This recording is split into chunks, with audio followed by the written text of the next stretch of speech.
Hi everyone, welcome back to the channel.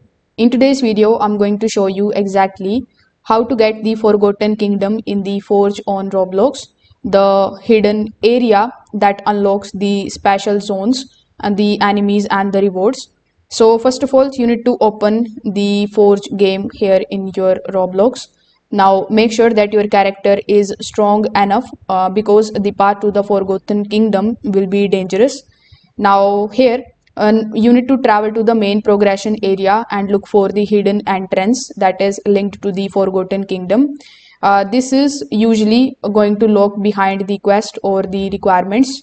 Afterwards, you need to complete the required tasks such as defeating the boss or collecting the specific items or even activating the portal or the mechanism. Now, once you have done that, you just have to follow the opened path or enter to the portal carefully. This will be transported to the forgotten area or the forgotten kingdom area. If the entrance doesn't appear, you can recheck the quest progress and rejoin the server to refresh the map.